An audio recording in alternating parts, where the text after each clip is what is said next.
Welcome to Cal Talks. This is Marcelo Valau, Forage Extension Specialist with the University of Florida. And this is our podcast, where we dive into the main topics affecting livestock and forage production in the southeastern United States. Join us in this journey as we tackle the main issues affecting our producers and the sustainability of our production systems.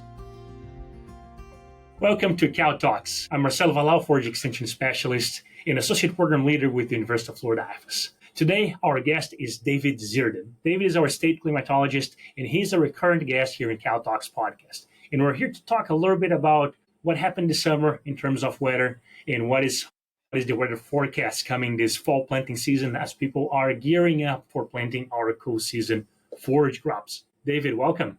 Yeah, good morning. It's great to be with you this morning, Marcelo. We started this conversation talking about the summer weather, and I'm talking about meteorological summer, which is June through August. It's been a little different. This year, temperatures were normal to just a little bit above normal, ranging from, like I say, near normal to maybe 1 or 2 degrees Fahrenheit above normal.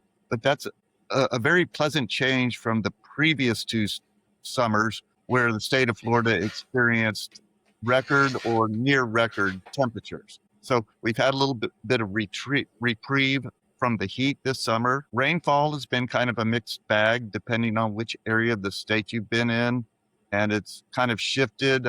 Early in the summer, the west coast of Florida was very dry. That shifted to the southeast coast of Florida and even up into north central Florida later in the summer. But for the summer as a whole, kind of a mixed bag between a few inches above normal to several inches below normal, depending on your location. Well, I was getting very anxious here because for us specifically, it was interesting because I don't think it's countywide, but specifically where I am in Alachua County, we pretty much had about 2 inches of rain between the late part of July until right now in September, when we now finally got 2 more inches. So I think cumulative over this past 90 days, we probably didn't even have 12 inches of rain cumulative since July, August, and September. And considering that a lot of that was early July, it's kind of unusual for us, unusually dry. And what does that mean as we're gearing? And we're thinking about also the Panhandle has been quite dry. What does that mean as we're gearing to this next planting season? Okay, yes, you're very correct in that, especially as we got into the month of September, it's been very, very dry. In the Panhandle, up near Tallahassee, up into South Georgia, Southeast Alabama, we went nearly the whole month of September without measurable rainfall. Streaks of 24, 26 days in a row without rainfall. Once we got into the month of September, things really dried out. I'm talking about the Panhandle and North Florida. Down in Southeast Florida, they've had very plentiful and even torrential rain. But that's where we're at. And one of the main causes that doesn't get enough publicity is the tracks of strong hurricanes. We had Hurricane Erin that made a brush by the east coast of the United States, but it stayed well offshore. But that puts us in Florida and the southeast United States on the western periphery of these strong hurricanes. And that's where we see subsidence or sinking air in the atmosphere, drier weather, amplified high pressure. And we saw that again this year. And we've seen it repeatedly with Hurricane Matthew that made a brush off the East Coast. All of these very strong hurricanes were followed by a period of very dry conditions in North Florida and the southeast United States. And a lot of people we've been talking to a lot of people, and they say, well, I have never seen a summer that has been so unusually dry, and also the lack of hurricane activity. This podcast is not about hurricane, but you know how much hurricanes affect us here in Florida. Has this been completely unusual, or is just one of the patterns that is expected to have a lower activity in Florida? It depends on the kind of the preferred tracks and the strength and position of the Bermuda or subtropical high in the Atlantic. This year seems to be favoring storms that recurve and stay off the East Coast, where the past few previous years, last year we had 2 major hurricanes impact the state, Hurricane Helene and Hurricane Milton. The year prior, we had Hurricane Sally and Hurricane Idalia in the Florida Big Bend area. So this is kind of a very pleasant change from the constant threat of strong hurricanes that we've seen in the past few previous years. Is there any big meteorological or climatological phenomena that is driving those hurricanes eastward and into the Atlantic instead of coming here? Is there something pushing them out or pulling them through the ocean? That's hard to pinpoint. Like I say, it depends a lot on the strength and position of the subtropical or Bermuda high out over the Atlantic Ocean, but we're not always able to forecast that very far in advance. So it's more a matter of seeing how the situation evolved than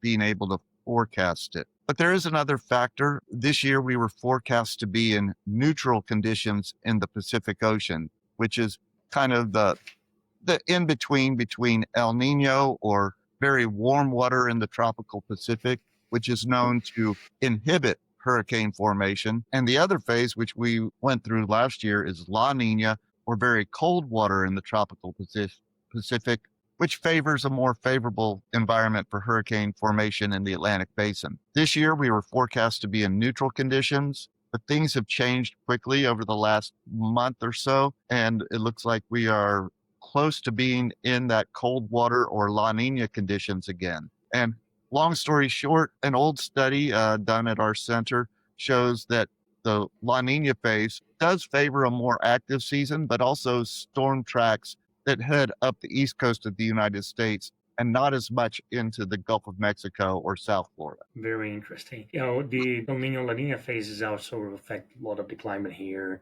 in Florida in general. So with a stronger or a trend towards La Nina, can we expect that traditional drier, warmer winter? No, that's a great segue. Yes, La Nina and El Nino, in addition to impacting the Atlantic hurricane season, we really feel the effects here in Florida and the Southeast during the cold weather months, basically mid-October through March or into April. And again, La Nina, when you have that very cold water in place in the tropical Pacific, it leads to winter climate patterns that are traditionally warmer and much drier than normal. And so as this La Nina gains strength in the Pacific Ocean and we enter the fall and winter season, I would anticipate a continuation of drier than normal conditions here in this area. Well put. So we're looking into, and I was checking 3-month forecast as we move into planting season here. And when I'm thinking about planting season, David, for the audience here on this podcast, I'm primarily thinking about cool season forages that are going to be used a little bit in Central Florida, but mostly North Florida and then into the Panhandle. Okay. So going back to our summer situation, we are coming from a drier than usual late summer. We are getting some rain now. Hopefully we can replenish some of those soils reserves, but we know very well our soils are not great in holding water. So what is your thoughts now, the dry summer, getting into the potentially dry fall also? Is there any perspective of challenges for our farmers that are planning on planting cool season forages in October, November? Yes, this could be a challenging year.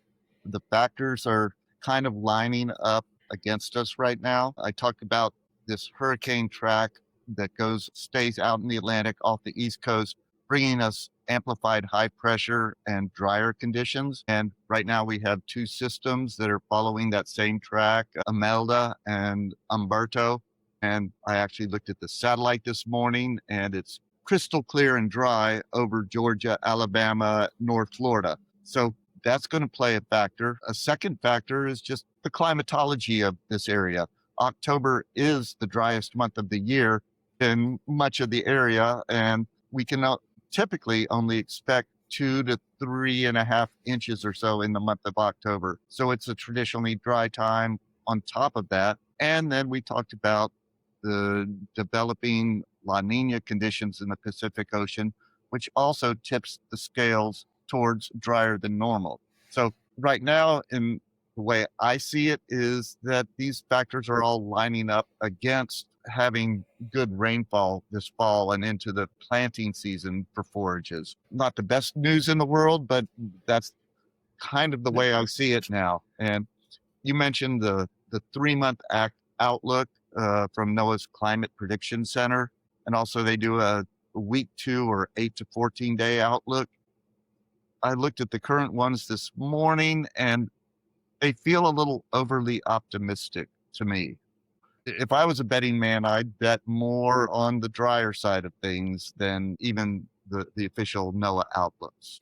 Yeah, that's pretty rare. Also, one of the strategies that our farmers use to overcome this dry fall weather is using stockpile forage. Many people are stockpiling limpo grass through the summer. Well, we tried to do that in our farm in the place that work together with my neighbor, and we did not have any growth in that stockpiling phase for limpo grass. We normally close those gates in August and fertilize. We did that fertilize, and then no rain whatsoever, so that fertilizer is not active. We didn't get a lot of growth. So I think our farmers are going to, our beef cattle people are going to face a pretty hard fall and winter here weather. As we move forward, I like to think about different strategies that farmers can use to overcome some of the challenges that are presented to them. As we move forward into the 3 months, November, December, January, February. In December, late December, the last time period where we can successfully plant some of those cool season forages, even though the growing season might be too short, but they still can save some money planting late. Is there any better forecast as we move towards the later part of the winter, or it's probably going to be a dry winter overall across the winter months? Oh, that all very good points and great questions. I'd like to go back. You talked about stockpiling cut hay and such, anticipating a dry fall. Well, that's been a problem with this very dry September. I talked to extension agents in Southeast Alabama, and I was asking about getting a final cutting of hay and what does that look like. And he said, well, September's always very iffy.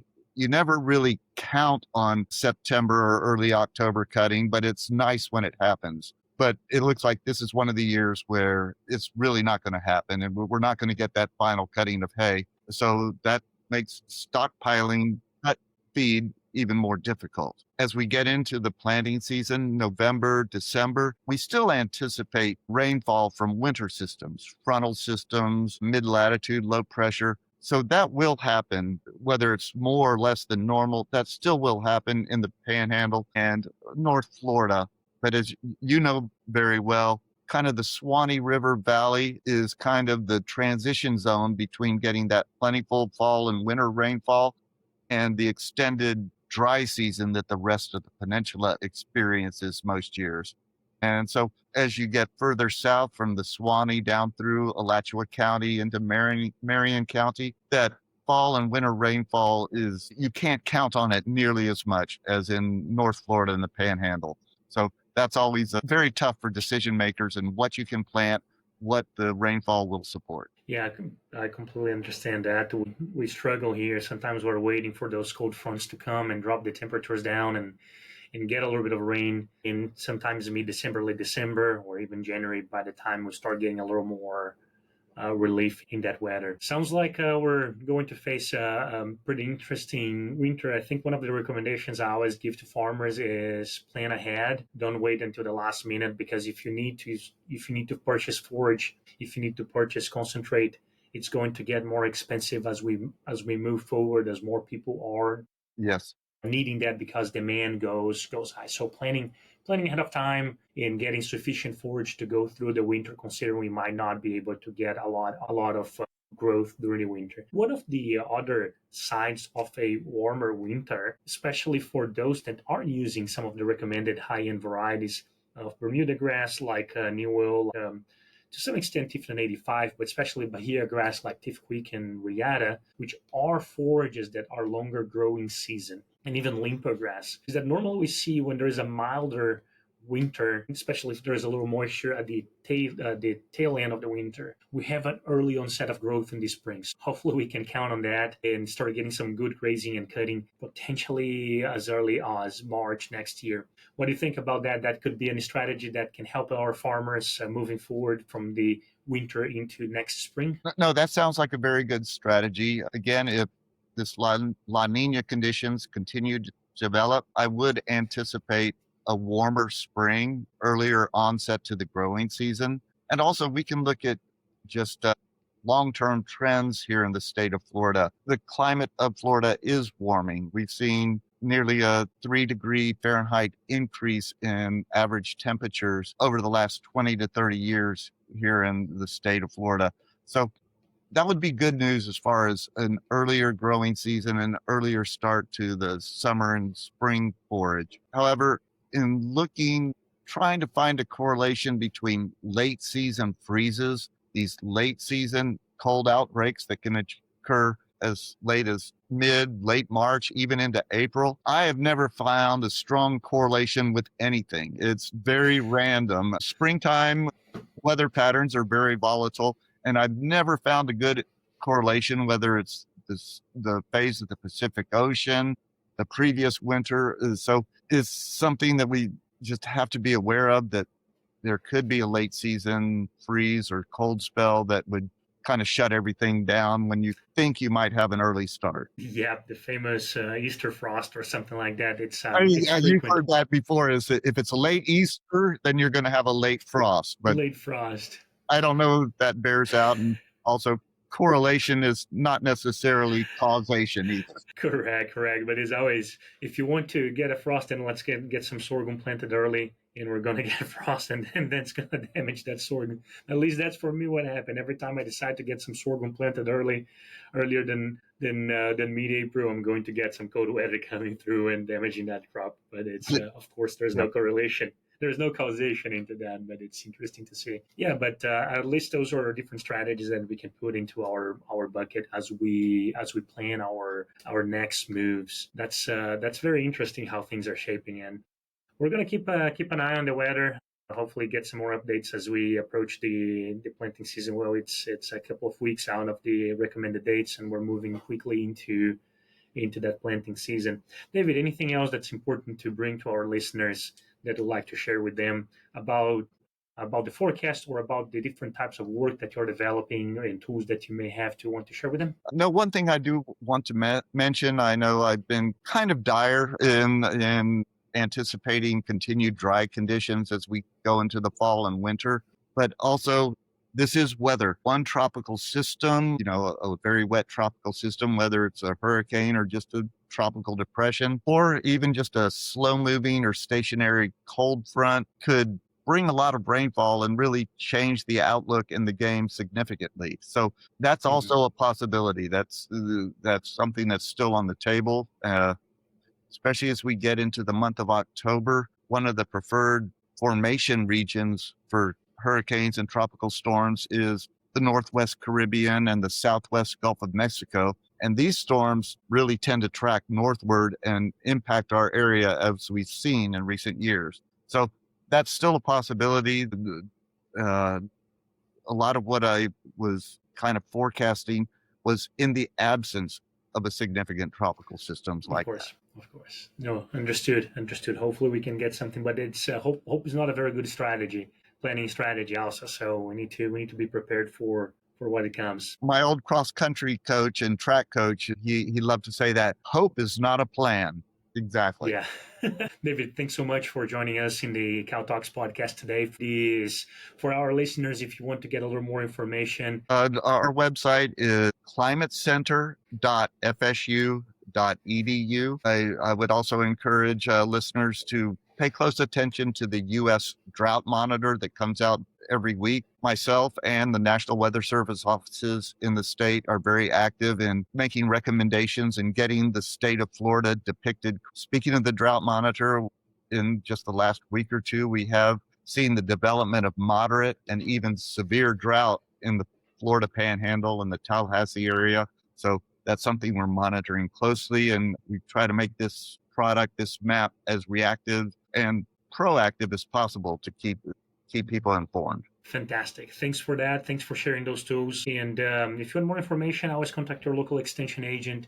And if you're curious to hear more about cool season forage planting, we also have an update on the availability and recommendations of cool season forages in a previous episode in the Cow Talks podcast. Thanks for joining us, and I hope you join us for our next episode.